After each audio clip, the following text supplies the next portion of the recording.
Welcome to JIL May Kawayan Chapter, Sunday Worship Services, Main Church, located at Esperanza Mall, Barangay Calvario, MacArthur Highway, May Kawayan, Bulacan.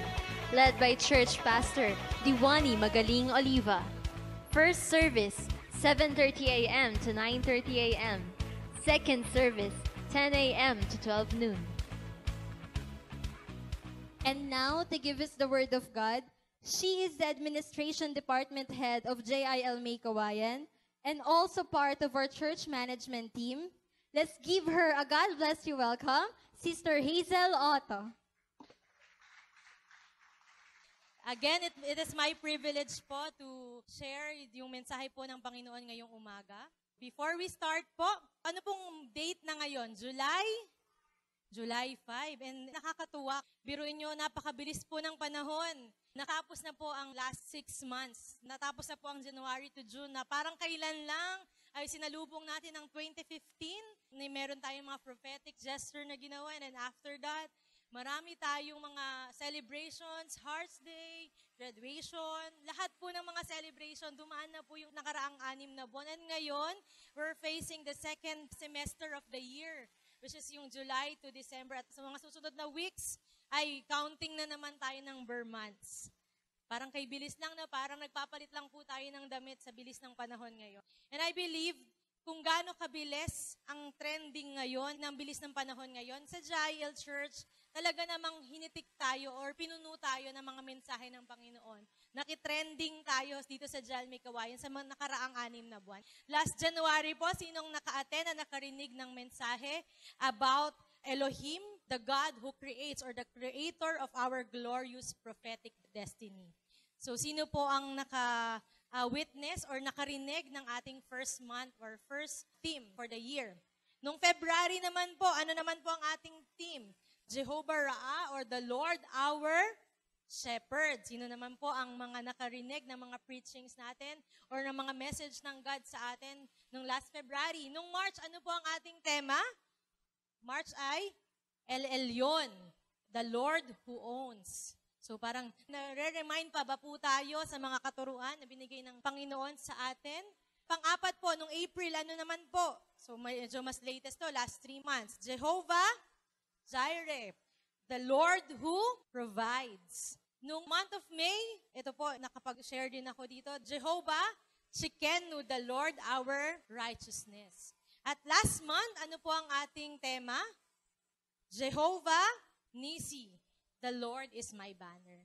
And naniniwala po ako, history na po ang mga nangyari noon for the last 6 months, pero si Lord, pinatunayan niya na siya ang Diyos na kailanman ay hindi nagkamali sa buhay ng bawat isa. Amen po ba? Kung gagamitin po natin yung last 6 months description, wala talagang makakakumpara sa Panginoon sa ginagawa niya sa ating buhay.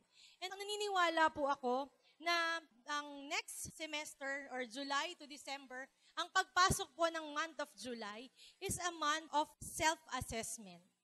Sino na po dito ang nakapag mid-year evaluation, assessment? Last June 12 po, sa pangunguna po ng ating mahal na Pastora Diwani, ay nagkaroon po ng advanced mid-year evaluation ang church management team, mga outreach pastors, saka yung mga ministry heads po natin dito. From 8 a.m. to 12 midnight, literal po, ay nagkaroon kami ng malawakan o mabigatang, detalyadong mid-year evaluation. Ano bang pinag-uusapan pagka mid-year evaluation? Doon po, yung mga na-accomplish natin for the last 6 months, yung mga reports natin na napasa po natin, nagbigay impact sa ating church, yung mga activities po natin, yung mga problemang napagdaanan po ng church, at the same time, mga solutions na ginawa po natin to address that problem. And personally po, sino na po dito ang every year ay nagkakaroon ng mid-year assessment sa kanyang sarili? Sino po dito yung in a while nagpo-post saglit at sasabihin, gaano ba na-accomplish? Ano na bang progreso ng aking buhay ngayong taon na ito? Beyond dun sa checklist mo ng gagawin or i-accomplish within the year, ano na yung na-accomplish mo ngayong 6 months? Personally po, katulad ng isang church, katulad ng mga maraming grupo sa trabaho, sa negosyo, ay may kanya-kanyang evaluation. May kanya-kanyang assessment. And a week ago, ay nagkaroon ako ng personal assessment sa aking sarili. Not literally na sinusulat ko yung assessment ko. Pero every quarter, every semester, dapat nagkakaroon po tayo ng self-evaluation. Nasaan na ba ako ngayon? Kaya hindi lang you're just living the day na parang wala lang. Dahil alam mo na mai-accomplish ka. On my personal evaluation, nakita ko po for the last 6 months, I experienced being physically sick. So, dati nangangarap ako. Dati, parang sabi ko, ano kayang feeling na na-hospitalize? So, ano kayang feeling na may dextrose? Parang kasing lagi ako yung taga-punta dun sa hospital and all.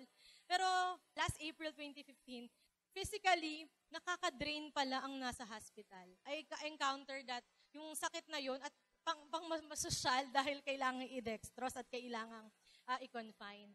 Sabi ko, physically, nagkaroon ako ng sakit at karamdaman. Emotionally, siguro sa bawat araw, may mga stress na nadulot ng trabaho, ng personal mong pakikipaglaban. Meron din pong problema financial. Hindi naman po exempted ang lahat sa ganitong sitwasyon, di ba? Alam ko po, napaka-trending ng financial sickness. Pero naniniwala po ko sa anak ng Diyos, ang taong mga Kristiyano, ang financial difficulties dinaraanan lang. Amen? Nagkaroon din po ako ng relationship sickness or moral or relationship battles. Na sinasabi ko, Lord, nakaka-amaze ka. Within the 6 months, naranasan ko ang lahat ng iyon. Pero still, I'm coping up for the next 6 months of my year. Nasasabihin ko, Lord, thank you. Kasi alam ko na ikaw ay kasama ko. Ikaw ay nariyan, hindi ka nagkamali na ibigay ang mga ganitong pagkakataon para imolde ako. And naniniwala po ako, hindi lang si Sister Hazel ang nakaranas nun. Sino po dito ang nakaranas ng physical sickness, financial sickness, mental, emotional, lahat po yan. Kung mag-uusap po tayo patungkol sa problema, ay hindi po tayong matatapos ngayong umagang ito. Paramihan po ba tayo ng mga napagdaanan? Pero naniniwala po ako, those evaluation, during our evaluation, we will measure our journey with God. Na-measure natin, ano ba yung journey na natin nakasama ang Panginoon? Maaaring within the year, ikaw ay bagong Kristiyano pa lamang, pero na-measure mo na yung changes nung nakakilala ka sa Panginoon. Those mistakes and hurt that's caused in others and among ourselves. Yung mga mistakes na ay, dapat noong time na yon hindi na ako nagkakain, tumaba tuloy ako, hirap tuloy ako magpapayat ngayon. Parang gano'n. In a way, iba-ibang mga mistakes na noong last 6 months ay kaya mong balikan at haharapin natin dahil alam natin na meron tayong natutunan. Amen po ba? At yung natutunan po natin na yon ay hindi mananatiling nakatago lamang. Dapat po ito ay patuloy natin nagiging inspirasyon for the next 6 months. Sino po dito ang excited na after nitong mensahe ng Panginoon ay magkaroon ng evaluation sa kanyang sarili? Let us try this strategy. Mag-evaluate lang po tayo. Honest evaluation. Ano na bang punto ng buhay ko ang na-accomplish ko? Ano na ba yung napagtagumpayan kong sitwasyon? And after that, makikita po natin, totoo ngang ang Diyos natin ay hindi nagkakamali. Napakatapat niyang Diyos. Amen po ba? This morning, i-introduce natin ang Diyos na hindi lamang basta kasama natin. Siya ay tumutugon sa ating buhay, sa ating mga pangangailangan, maging sa kagalingan na meron na kailangan natin. Sino po dito ang nagnanais ngayong umaga ng kagalingan? Amen. Sabihin po natin, Lord, with all might, sabihin po natin, Lord, I want to experience healing this morning. Hindi lamang po physical healing ang kayang gawin ng Panginoon ngayong umagang ito. Complete from A to Z ang kagalingang ibibigay ng Panginoon sa mga tao at sa mga puso na handang makinig sa kanyang mensahe. Amen po ba? And I believe God is in our midst today. Nasa kalagitnaan po siya. Let us just bow down our head and let us pray. Heavenly Father, nakikita mo po ang puso ng bawat isang naririto, seeking your presence, seeking your favor and your mercy. Nahayaan mo, Panginoon, ino-open namin ang aming buhay sa iyo, ang aming mga puso. Let there be healing in the name of Jesus.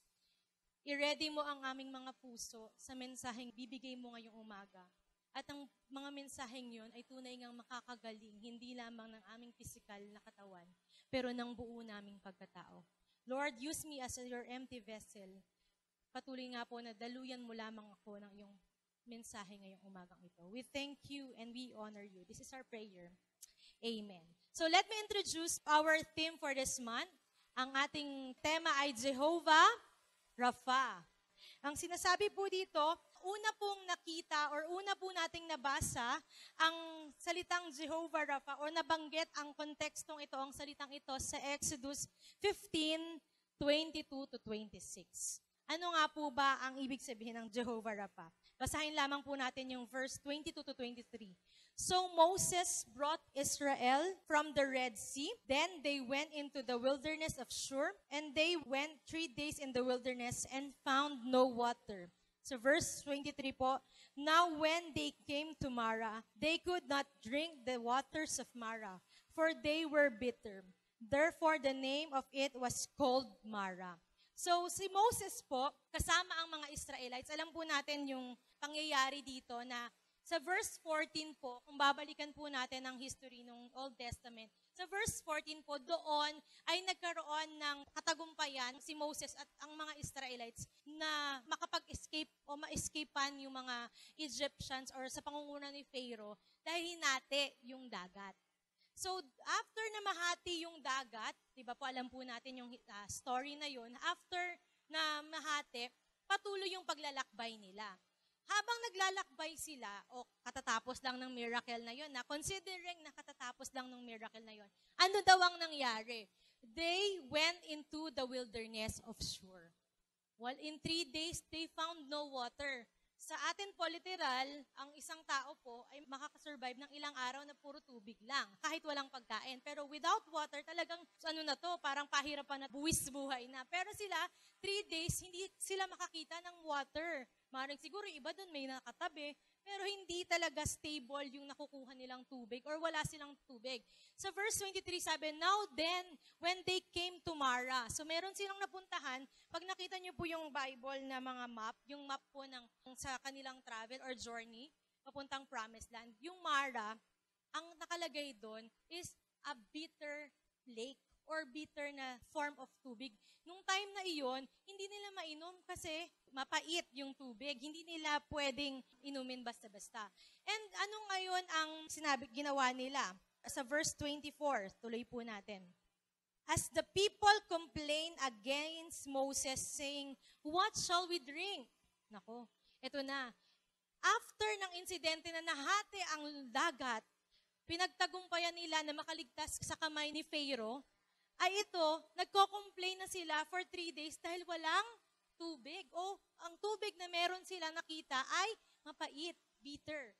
What is the point of realization? Sa unang verse pa lang, makikita na natin, minsan tayo mga modern Israelites. Parang nakakakita tayo ng modern Israelites sa buhay natin.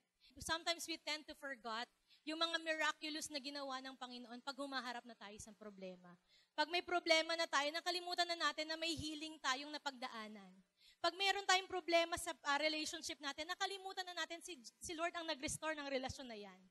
Pag dumaan tayo sa financial difficulties, nakakalimutan natin si Lord ang nagbigay ng trabaho sa atin.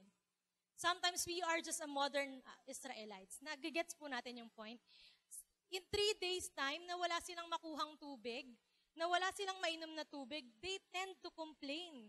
They tend to criticize, to grumble, mag-alala, knowing na yung Diyos na kayang mag-supply ng tubig ay Diyos na naghati ng dagat para sa kanila. Do you get my point here? So ngayon ba lang may katuruan na. Sabi po dito, the common way to approach a difficulty or stress in our life is the same way that Israelites approach their stress. Ano yung approach na kasulad ng ginagawa? Kapag stress na ang tao, ito daw ang common approach. Number 1, we complain, we criticize, we grumble. Sabihin natin, we complain, we criticize, we grumble. Synonymous naman po yung mga words na yan. Minsan, pag dumadaan din tayo sa sakit at karamdaman, not just physically, minsan sa anumang sitwasyon na pinagdaraanan natin, we tend to complain. Minsan nangingriticize pa at hindi lang nangingriticize, we tend to grumble. Masyado tayong nag-aalala. Katulad ng mga Israelites, di ba po sila in 3 days time they complain. There are moments na nagkakaroon ng sunod-sunod na chain of reaction kasi just for the point na nag-complain ka kasi eh. Hindi mo kasi tinama yung masyado kang nag-grumble, masyado kang nag-alala. Ngayon, nagkaroon ng chain of reaction. Apektado pati yung pag-uugali mo. Sometimes in our lives, kailangan po nating bantayan, not just our spiritual na paglago, maging ang ating realidad. Sa realidad, ang tinitingnan po ng mga hindi Kristiyano, yung mga taong hindi pa nakakilala sa Diyos, yung nakikita nila na good example ka sa simpleng bagay. Amen? Good example po tayo, di ba, sa JL May Kawayan in terms of food, sa lahat ng bagay. Kasi gusto ng God, i-molde tayo na perfect. Para pag kinompare tayo sa mga hindi pa nakakilala sa Kanya, nag-stand out tayo. And I pray, every time na meron tayong sitwasyon na gano'n, hindi tayo katulad ng Israelites na just 3 days ay nakalimutan na nila yung miraculous act. Yung kakaibang ginawa ng Panginoon na nahati ang dagat para sa kanila. Kasi alam naman natin ipoprovide ng God. Pangalawa po, ano po pangalawang common approach? We curse, put the blame to God. Sino pong nakakakilala kay Job? Or nakabasa sa book of Job. Di ba po si Job ay pinagmamalaki ng God dahil sa kanyang pagiging matapat na servant. Si Job po ay tines one time, inalaw ni God na itest siya ng kaaway. And alam natin yung sakit niya, nagkaroon siya ng malubhang sakit, namatay ang kanyang mga anak. Ano yung, sa Job 2:9, ano po yung sinabi ng kanyang asawa? Sumpain mo na yung Diyos mo. Minsan, sa sitwasyon na meron tayo, na bibigay natin lahat ng blame kay God, na nakakakilabot isipin, ang lahat ng meron tayo, anumang meron tayo, ay galing din naman sa Diyos. And dadating pa sa point na, Lord, I put the blame on you. Kasalanan mo to. Pero nakakakilabot isipin. And nawa po, from this day forward, masabi natin sa Panginoon na, Lord, anumang mangyari, ang nais mo ang aking gagawin. Anumang mangyari, hindi kita sisisihin kasi alam ko may tinuturo ka. Amen po ba? Let's go on sa ating verse. Sabi po dito, so nangyari na po, nakita na nila yung Mara, alam nila na bitter yung tubig na yon, and nag-complain na sila. Sa verse 25a, sabi niya, so he cried, si Moses po ang binabanggit dito. So he cried out to the Lord, and the Lord showed him a tree. When he cast it into the waters were made sweet. What an amazing story po na nasa Bible. Nagulat din ako when I first read it. In a way, parang ginamit ng God ang isang tree para maging sweet yung water na napakalaki, napakalawak. I imagine kung gaano ka-amazing. Siguro kung ako yung Israelites, amaze na ako kay God. Mahihiya na ako sa complaint na ginawa ko. 'Di ba? Amazing yung ginawa ng God. Let us take note of this. Hindi naman po si Moses ang nagkaroon ng solusyon. Tama? Hindi siya ang nagbigay ng solusyon sa problema. Sabi dito, the solution to this problem of bitter water was not from the mind of Moses. Kahit naisip ni Moses na, Lord, may puno dito, ito lang yung meron dito, hindi niya kayang gawin iyon. It was rather the Lord Himself. I-recognize po natin na ang unang gumagawa ng himala, ng mga nag-turn around ng mga from worst scenario to blessing, hindi tayo, hindi sa lakas, hindi sa talino, hindi sa galing na meron po tayo. It is because of God Himself. Amen? So, ito na po yung scenario. Nung time na bitter yung water, umiyak si Moses sa Panginoon at nag-provide ng God ng tree at ito ay naging instrumento para maging matamis yung tubig na iinumin nila. Sabi po dito, sa verse 25b, there he made a statue and an ordinance for them. And there he tested and said, if you diligently heed the voice of the Lord, gusto ko lang po i-highlight yung mga nakadilaw, if you diligently heed the voice of the Lord your God, and do what is right in His sight, give ear to His commandments, and keep all His statutes. So, 4 na po yung binanggit niya. Diligently heed the voice of the Lord, to do what is right in His sight, give ear to His commandment, and keep all His statutes. I will put none of diseases on you, which I have brought on the Egyptian, for I am the Lord who heals you. So doon po pala, yun lang pala yung pinupunta ni Sister Hazel, nagkwento pa, no? Doon po pala unang nabanggit ang Jehovah Rapha sa Hebrew na salita. For I am the Lord who heals you. Ano po ang pinupunto ng verse na ito? If you fully or diligently heed the voice of the Lord, do what is right in His sight, give ears on His commandment, and keep all His statutes, I am the Lord that will heal you from all the diseases. This morning po, gusto pong sabihin ng Panginoon, anak, if you fully or diligently heed the voice of the Lord, to do what is right in His eyes or in my eyes, ang sabi ng Panginoon, give ear to my commandments and keep all those statutes, I will be your healer. What an amazing word na binigay ng Panginoon. You will be my healer. Ito lang yung gagawin namin. Parang, lugi ka, Lord. Lugi ka, Lord, kasi napaka-sufficient mo, napaka-merciful mo. Biruin po natin, ang Israelites na nag-complain, nakalimutan nila yung ginawa ng God, yung halos kagagawa lang na nahati ang dagat, nag-complain.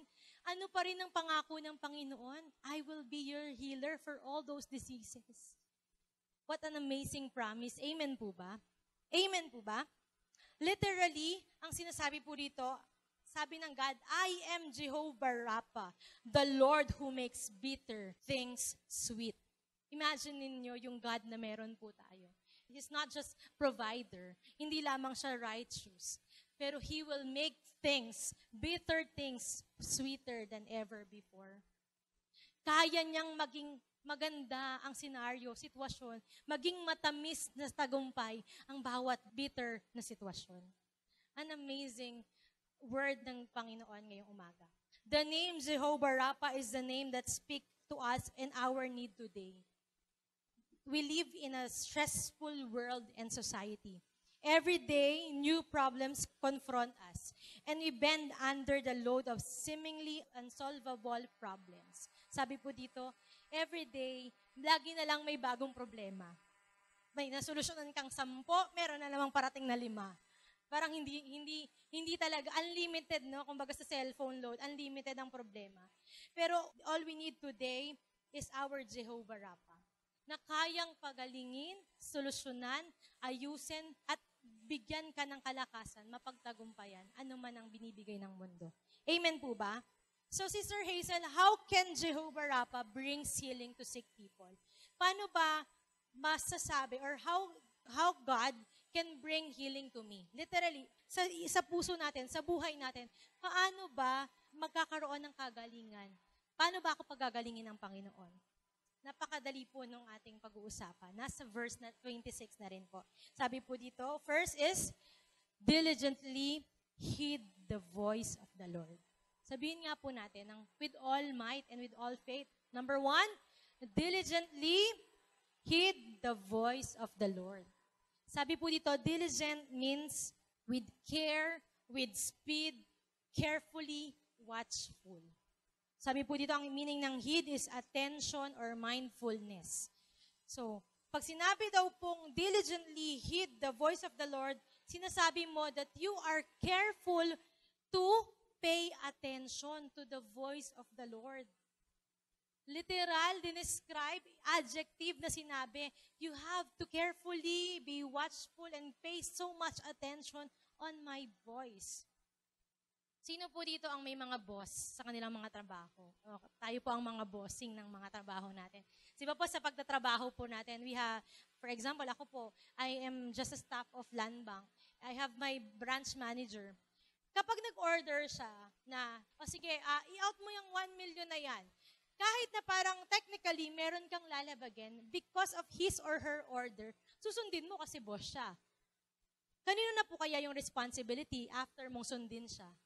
Kay boss na. Tama po ba? Kung gagawin mo lang is, alam mo yung procedure, pag withdrawal transaction, dapat alam ni ganyan, may pirma ni ganyan. Ang sabi sa'yo ng boss mo, kahit na wala niyang mga yan, i-out mo yung pera. Kapag sinunod mo siya, nasa kanya na yung responsibility kasi ang sinunod mo lang naman yung instruction niya. Tama? Tama po ba? So parang ganoon din po sa atin.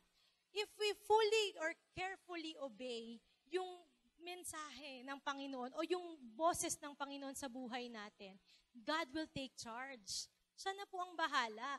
Minsan po kasi dumarating sa punto ng buhay natin na gusto nating marinig ang boses ng Panginoon, pero nung narinig na natin, ayaw na nating sundin kung ano yung pinapagawa niya. Gusto na lang nating marinig, o anak, ang sabi ko, huwag ka nang gumawa ng ganitong kasalanan. Huwag ka nang mag-indulge sa ganitong kasalanan. Pero nung narinig mo na yung boses, we tend to, Lord, hindi. Kasi ito pa rin yung susundin ko. Let God take charge of His responsibility. Sabi sa isa na basang quote ko, kung naaalala ko, yung tamang word, sabi doon, when we pray to God to bless or heal us, God has the full responsibility of it. Basta nanalangin ka, binigay mo yung faith mo and yung prayer mo kay God, na Lord, pagalingin mo ako, i-bless mo ako. God has the sole responsibility to bless you and to enlarge you, to bless you and to heal you. Si Lord, magti-take charge siya. Kung pakikinggan po nating mabuti, magpipay tayo ng so much attention sa mensahe ng Panginoon. Sa everyday po nating buhay, marami pong ways ang Lord para marinig po natin ang kanyang boses. Hindi lamang po yung malaking boses na dagungdong na parang kulog, na iyan ang boses ng Panginoon. Hindi naman po ganun ng Lord. Gumagamit siya ng mga voices or instrument para marinig po natin ang kanyang mensahe. Una po, through the scripture. Sabi po sa 2 Timothy 3:16-17, all scripture is given by inspiration of God and is profitable for doctrine, for reproof, for correction, for instruction in righteousness, that a man of God may be complete, thoroughly equipped for every good work. So, how can we hear His voice? Through a scripture reading. May ilan pong oras meron tayo sa isang araw? 24 hours. Hindi po 12 hours na. Kalating araw lang meron kaya. 24 hours. Sa 24 hours na yon, ilang beses kang kumakain doon? Siguro every, pagka matakaw ka, mga 6 o 7 beses kang kumakain. Pero ang normal is, may breakfast, lunch, dinner. So meron ka pang snacks, may midnight snacks. So 5. For example, 5. May 5 beses kang kumakain. Ilang oras na ina-accumulate mo doon? Nagtatrabaho ka, almost 8 hours to 10 hours. Ilang oras ang nabibigay mo sa pagbabasa ng salita ng Diyos? Alam niyo po, ang lagi kong sinasabi sa mga inaalagaan ko dito sa church, napakaganda po ng social media. Amen? Yung Facebook, yung Twitter, yung internet. Pag meron ka niyan, hindi ka lang parte or hindi ka lang nakakasabay sa technology ngayon, sa modern technology. Dapat tayo, ima-maximize natin yun for the glory of God.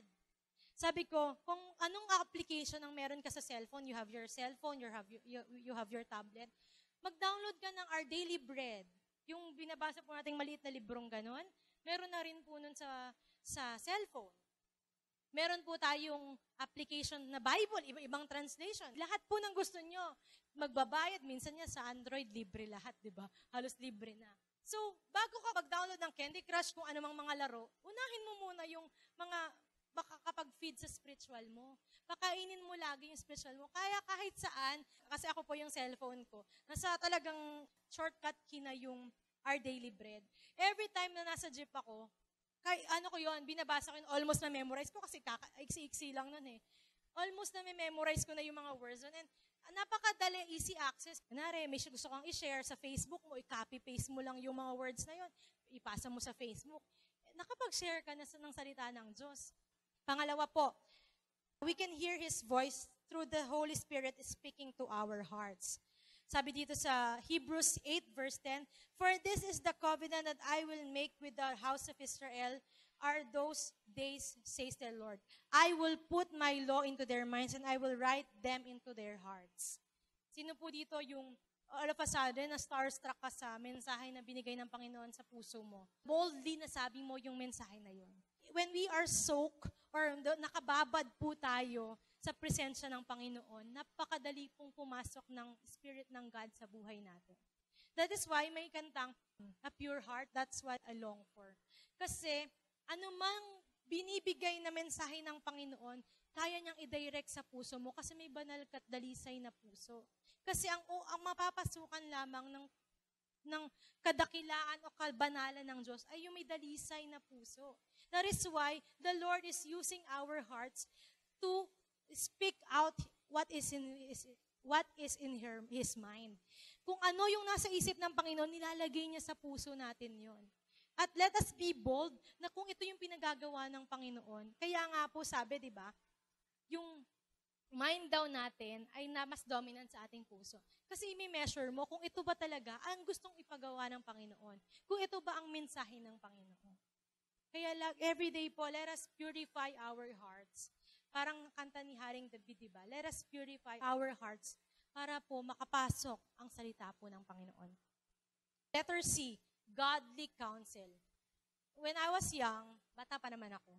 Yan. When I was young po, yung mga teenager days, magsisimula na pala ako ng college noon. Sabi ni Ate Mitch, kasi siya po yung isa sa mga mentor ko nung bata ako. Sabi niya, pagpasok mo ng college, so nakaka-relate dito yung mga college student, iba-iba yung mga makakasalamuha mo. Kahit nga po sa work, di ba?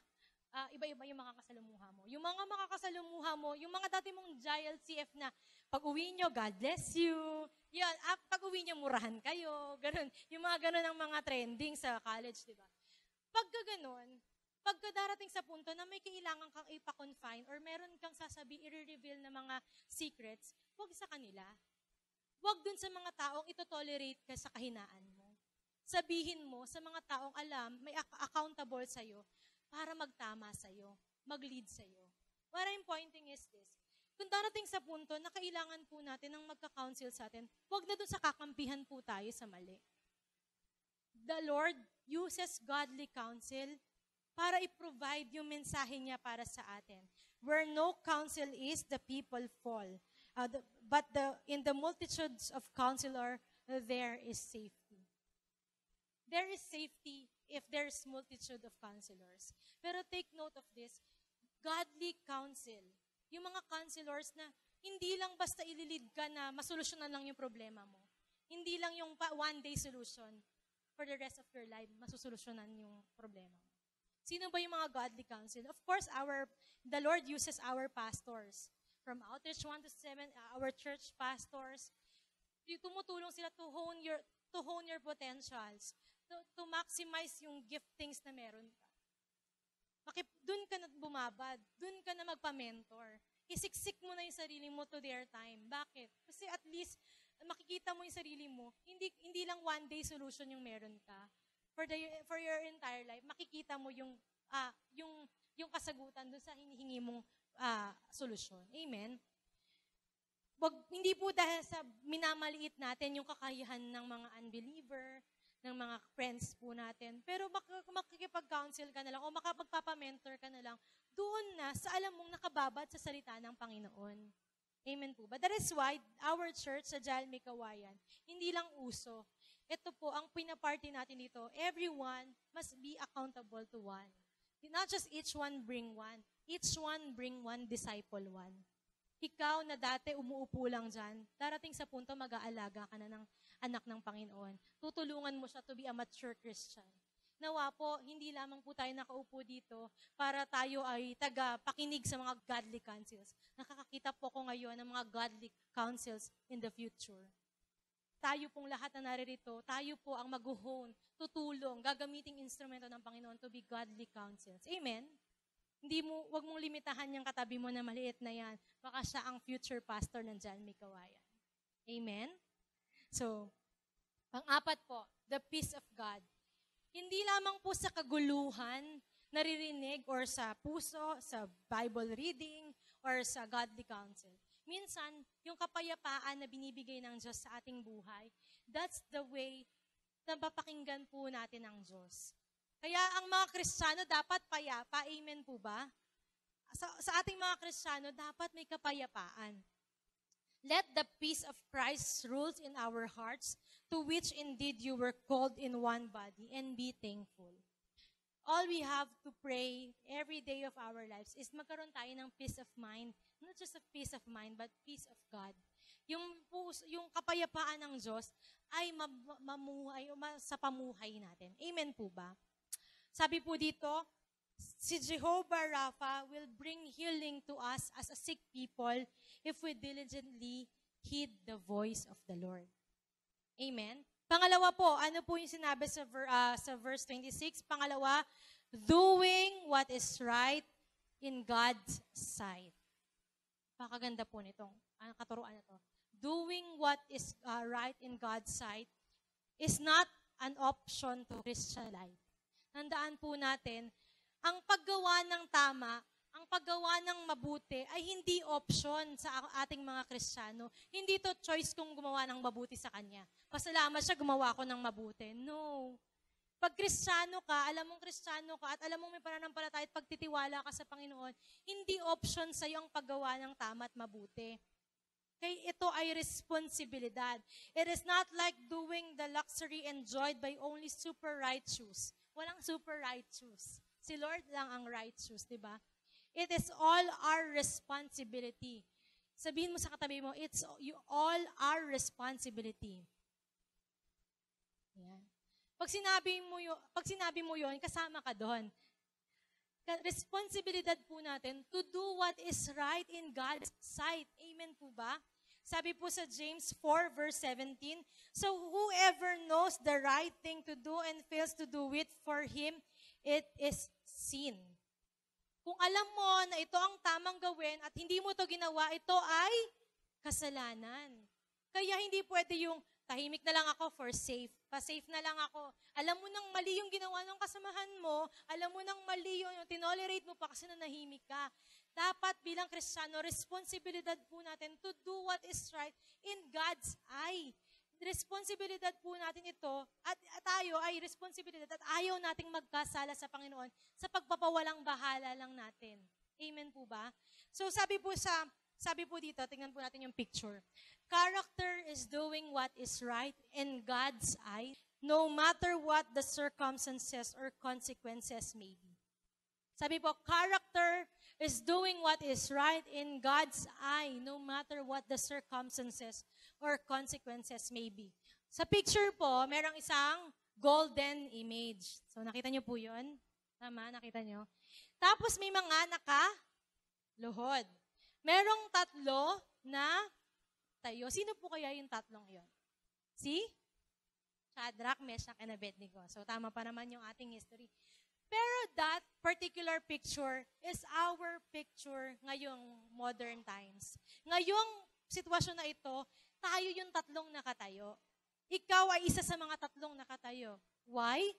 Whatever the circumstances, anumang mga challenges ng buhay, you have to do what is right in God's eye. You will stand. Kasi alam mo na mali yung ginagawa ng iba. Amen? A big picture na gustong sabihin ng Panginoon. Ito ay isang magandang hamon sa atin na kapag nasa minor ka ba or minority ka, mag-go ka na sa flow? No, bilang Christian, we have to go against the flow of the world. Amen po ba? Sabi po dito, like Shadrach, Meshach, and Abednego, the only way to overcome sickness, whether moral, physical, mental, emotional, is to do what pleases God. Nothing more, nothing less. Katulad ni Shadrach, Meshach, and Abednego, para po tayo ay mapagaling sa anumang sitwasyon, anumang sakit at karamdaman na meron po tayo. Ang una lang po nating gagawin is to do what pleases God. Nothing more, nothing less. Wala nang ibang kaya nating gawin. Yung awit po ng, just to please you is my desire, to offer an aroma of praise you inspire. And though there were times I'm unfaithful to you, oh Lord, remember that I love you. Still, my desire is to please you. Kaya niyo po bang awitin niyon sa panahong para kang si Shadrach, Meshach, Abednego? Dumadaan ka sa persecutions, dumadaan ka sa sitwasyon, pero Lord, because my prayer, my desire is to please you. There are moments na magpi-fail ako, pero still my desire is to give an aroma of praise to you. Nawa po, hindi lamang po natin ito maawit every Sunday. Maawit natin ito all the days of our lives. Amen po ba? Can we give God the best clap of praise? Pangatlo po, matatapos na po tayo. So alam ko po, sa verse pa lang, hitik na po tayo. Sabi po dito sa verse 26 pa rin po, pangatlo, si Jehovah Rapha ay mag-bring ng healing sa mga sick people.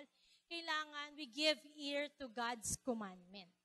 So, kanina, Sister Hazel, kung babalikan natin, we have diligently heed the voice of the Lord. Pangalawa, to do what is right. Sabi dito, healing will only take place when we carefully and sincerely obey His commandments. No shortcuts, no excuses. Sino po dito yung mahilig sa shortcuts? Minsan po mayroon daw disadvantage yun eh. Kasi pag mahilig ka sa shortcuts, nakakalimutan mo na yung tamang proseso kung paano mo pagdaanan mo. In a way, yung shortcuts, hindi nakakabuti yan kung hindi natin maalala yung totoong proseso. Pero sa buhay Kristiyano po, healing, yung kagalingan po natin will only takes place when we carefully, sincerely obey His commandments. No shortcuts, no excuses. Sabihin nga po natin, no shortcuts, no excuses. Yun ang gusto ng Panginoon. Pag sinabi niyang anak, magbasa ka ng salita ko, manalangin ka, mag-fasting ka. Pag sinabi niya yun, hindi yung Lord, yung fasting ko, mag-skip na lang ako ng breakfast. Yun na yun. So, na-late ka ng gising, ang fasting mo ay 6 a.m. to, for example, 2 p.m., ay dahil ang pagising mo ay 8 a.m., kasama na yon. Basta, Lord, alam mo namang nakafasting ako habang tulog. Minsan may shortcuts, may excuses. Lord, kasi nagme-medication ako, hindi ako makapag-fasting. Sa July 11 po, meron po tayong third quarter prayer and fasting. We are cordially inviting you. Hindi lamang po ito pang leader and worker. Tulungan po nating marinig ang salita ng Panginoon, yung commandments ng Panginoon through abstinence of food. Hindi lamang po, kasi diba, when our flesh is weak, yung dun gumagana, yung pinapalakas po tayo spiritually ng Panginoon. Subukan po natin. I challenge everyone, hindi lamang po abstinence of food, maging devoted tayo sa pagdawdaw sa salita ng Diyos because their healing will take place. Yung kagalingan na iniisip po natin ng matagal na, dun lang pala magkakaroon ng kasagutan. When you fully and carefully, sincerely obey His commandment. Sabi po sa Psalms 119, verse 2, Blessed are they that keep His testimonies or His commandments and seek Him with whole heart. Paano tayo i-bless or paano tayo masasabing blessed tayo? When we carefully keep His statutes and seek Him with all heart. If we fully obey Him, i-bless tayo ng Panginoon. Pagagalingin tayo ng Panginoon. Sabi po dito, sa exam ng buhay, sa pinaka-ayoko pong, nung nag-aaral ako, ayoko ng exam. Kasi dati, kabisoti ako nung elementary. Parang pag nung elementary, high school, kaya ko magkabisado. Kahit ilang Nung college na ako, nainis ako ng memorization. Kasi, hindi ko na makabisado. Pero sa exam daw po ng buhay, di lamang dapat memorization ang strategy natin. Dapat ay with all heart, with all might, alam natin yung proseso, paano ma-derive o makuha ang isang bagay. Sino po dito ang favorite ang math subject? Math-tinik, yung mga magagaling sa math. Di ba pagka sa exam natin, solution, paano yun? Parang lagay mo yung solution mo. Kasi madaling sagutan yung 6 times 6, 36. Pero paano mo na-derive yung solution na yun? Mahirap kasi nangopya ka lang. So in a way, sa exam ng buhay, hindi natin kailangan lang ng memorization. Ito lang yung, para maging mabuti ako, ito lang yung dapat kong gawin. Memorize. Hindi lang memorize. Dapat pagdaanan natin yung prosesong iyon para ma-derive natin ano ba ang solusyon ng buhay. Amen po ba? At nakikita po natin all the days of our lives when we fully obey Him. Literally, sinusunod natin, sincerely ginagawa natin, passionately nag-i-enjoy po tayo.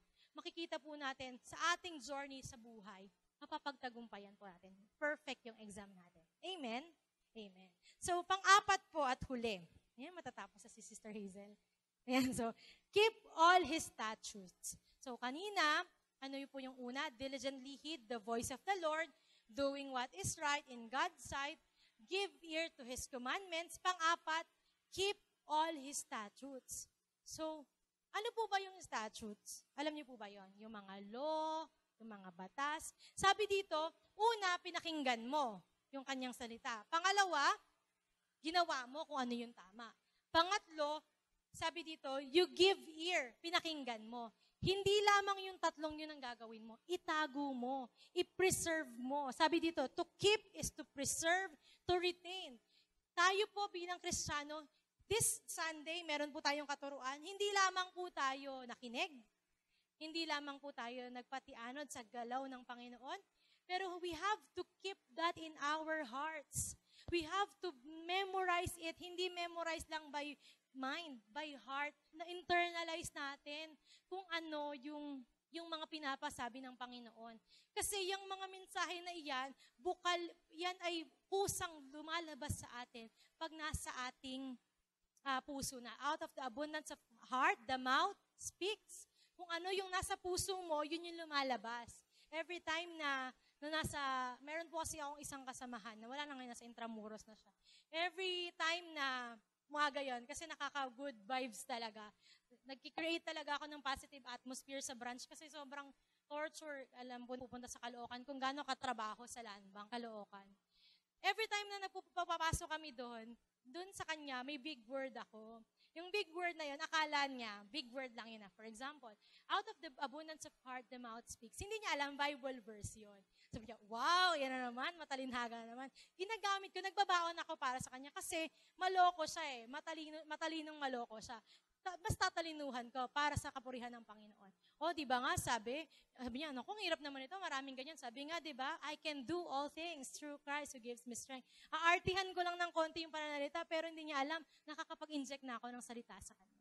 Kasi kung anong nasa puso't isip mo, lumalabas yun automatic. Kaya kung nakapagsalita ka ng mga bad words, automatic kasi nasa isip at puso mo yun. Amen? Sa mga Kristiyano, hindi na po uso yung pagka nagugulat, ay, ganyan, di ba? Hindi na po. Dapat mas filtered, mas maganda. Yung mga salita ng God, ito po yung nagiging, hindi pag nagugulat ha, baka naman pag nagugulat ka, nag-quote ka ng verse. Hindi naman. Ang point is, kapag ka nasa punto ka na gagamitin mo yung salita ng God dahil nasa puso mo yun. Amen? God wants us not just to listen to His voice and obey His commandment. He also wants to preserve His statutes. So, niniwala po ako, pagka may nagbigay po sa inyo ng regalo, pagka naging masayang-masaya siya, sa regalong binigay mo, uy, nagustuhan ko yung regalo mo, ganyan-ganyan. Diba parang nakaka-flatter naman, nagustuhan niya.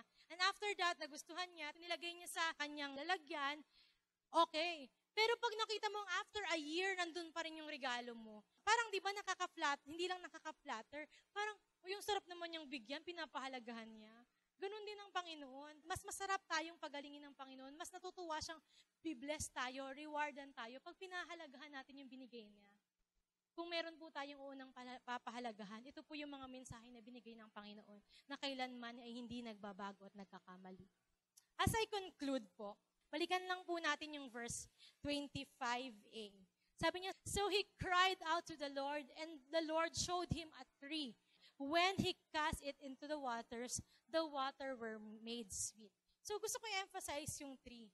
Sa buhay po natin, the tree that made difference in the taste of water, when we think of many bitter experiences of life, anong tree yung nagbibigay ng difference?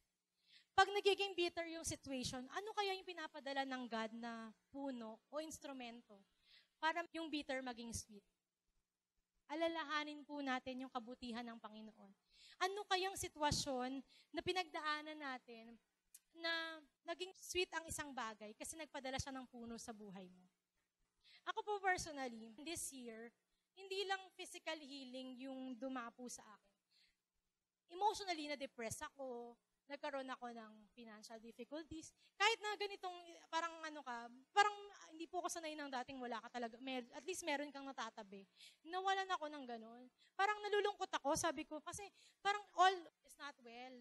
Pero nung nag-decide ako na, Lord, may tatama ka kasi sa akin. May papagalingin kang parte ng buhay ko. Hindi ko maamin na may dapat itama sa akin. And one time, nagsabay-sabay. Nagkasakit ako. Yung sakit ko parang paulit-ulit. Nadidepress na ako kasi sabi ko, hindi magandang nagtatrabaho ng may gantong sakit. Tapos, emotionally, nadadown pa ako. Pero one day, the Lord rescue me.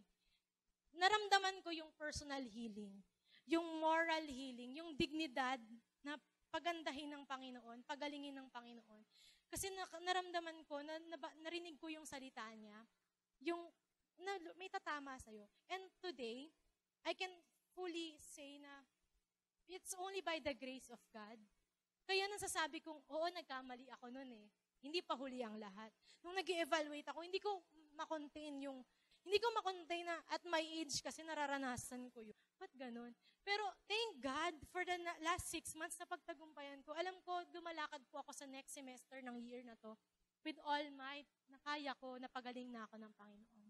Hindi lang physical healing, emotional, mental, sa lahat ng aspeto pinagaling niya ako. Gumamit siya ng puno, hindi literal, pero gumamit siya ng mga bagay para i-turn yung mga depressions na yun to glorious survival. Hindi lang survival, victory upon victory. That is why, nung last time na nag-share po ako sa MACDO, Outreach 3 MACDO, sabi ko doon, kaya kong nang iwagayway yung banner ng God, hindi lang normal, pataas. When we raise the banner of God, hindi lang normal raise na pagtaas, pagwagayway. Dapat pinapakita po natin yung banner na yun, sobrang taas. Sa buhay po natin, ano po ang ultimate healing? Kailan po nagkakaroon ng ultimate healing? Ito po yung binigay ng Panginoon sa akin na salita niya during my depressed moments. Maaring sa inyo, mababaw po iyon. Sabi po niya sa Romans 8:28-29, and we know that God causes everything to work together for the good of those who love God and are called according to His purpose. For God knew His people in advance, and He chose them to become like His Son, so that His Son would be the firstborn among brothers and sisters. Saan daw po nagtitake place ang ultimate healing? Paano ka magiging totally healed? I-recognize mo that all things work together for good for those who love the Lord. Pagkaalam mo na mahal ka ng Diyos, may mercy ang God sa'yo, you're a favored man and woman of God. Alam mo lahat ng sitwasyon, anumang difficulties na meron ka, alam mong kaya niyang gawin. Because you know, it is always for good for those who love the Lord. Sabi po dito, remember that God lives in eternity. Ang Diyos ay nasa eternity. And we in time. Sa ngayon po, hindi pa. Pero in time, mapupunta po tayo sa eternal life. Mapupunta po tayo doon, amen? Walang maiiwan, amen? Sabi po dito, we are often so in hurry, or we are often in hurry. Nagmamadali tayo lagi. Pero anong pagmamadali na iyon? God is never in hurry. Hindi nagmamadali ang Diyos ibigay ang lahat.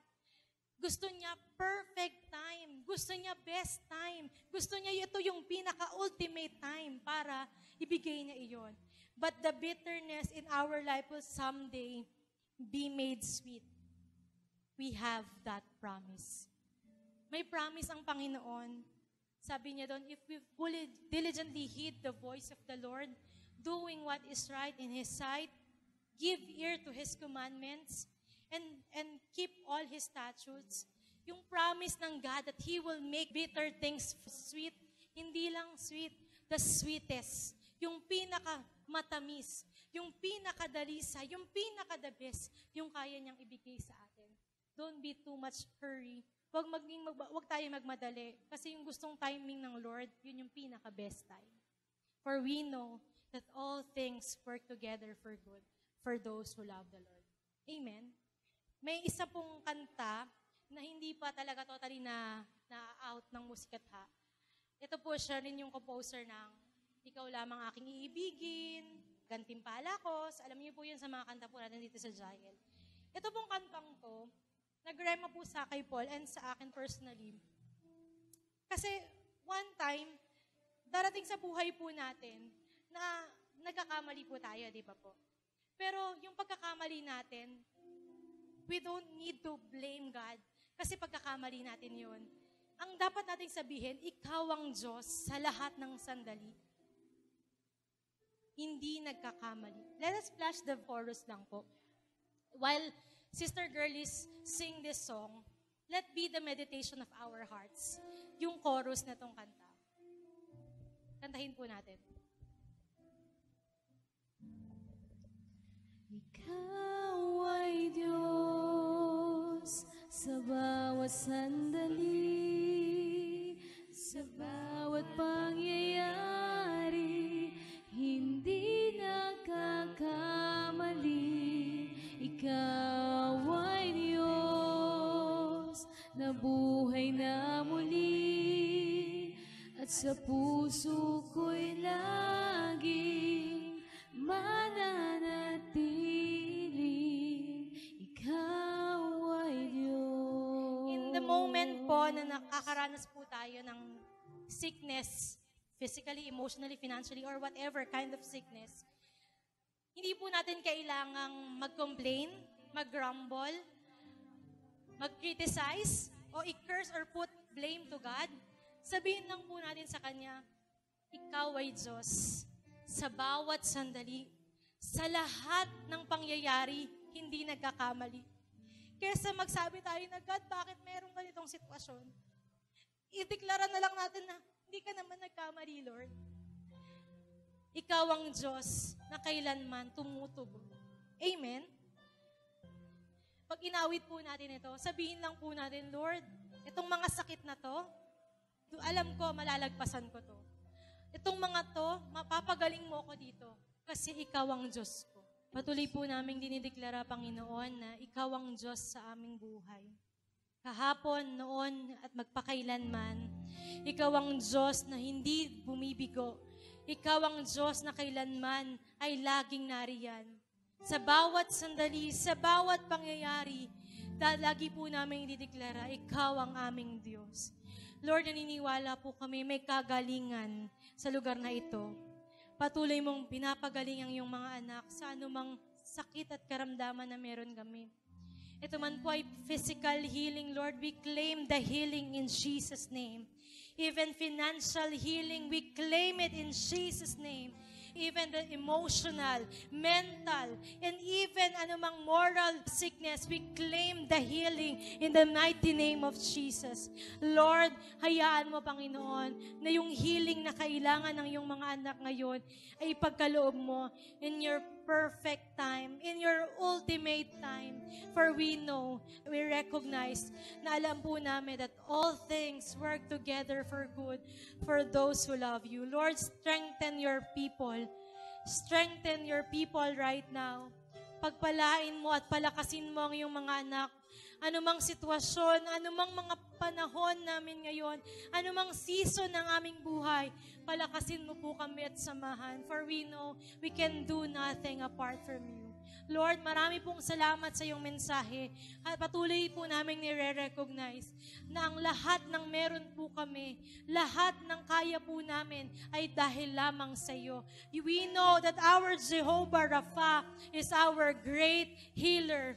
Healer of our family, of our personal lives, and even our long-standing prayers. Ikaw ang Diyos na magtutugon. Lord, patuloy nga po na gamitin mo kami as your empty vessel sa bawat taong makakasalamuha po namin.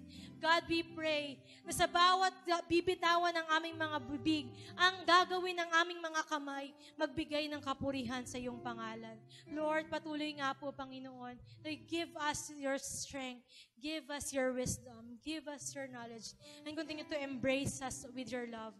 Patuloy nga po na katulad ng puno na binigay mo para maging matamis ang Mara Lake na iyon. Lord, you will give us that tree. Yung puno na iyon, alam po namin all things will not be bitter anymore because we know in your presence, every day is more sweeter than before. We thank you, God, and we honor you this morning. We give you all the praise. In the mighty name of Jesus, we pray. Amen. Patuloy po natin palakpakan ng ating Panginoon. God bless us all po.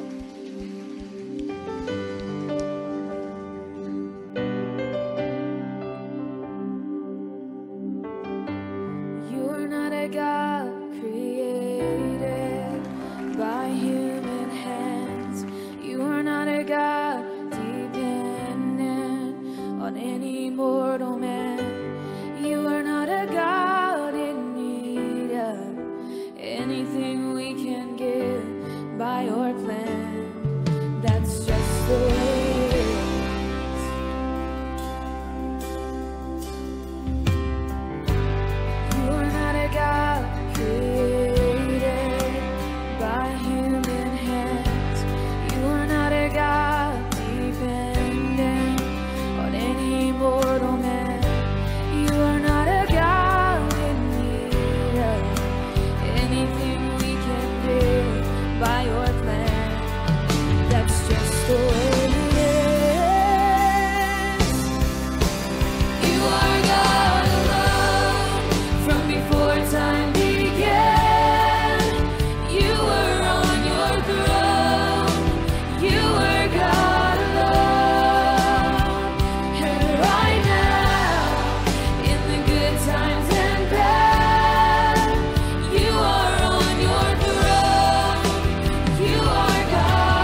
unshakable, unstoppable. That's what you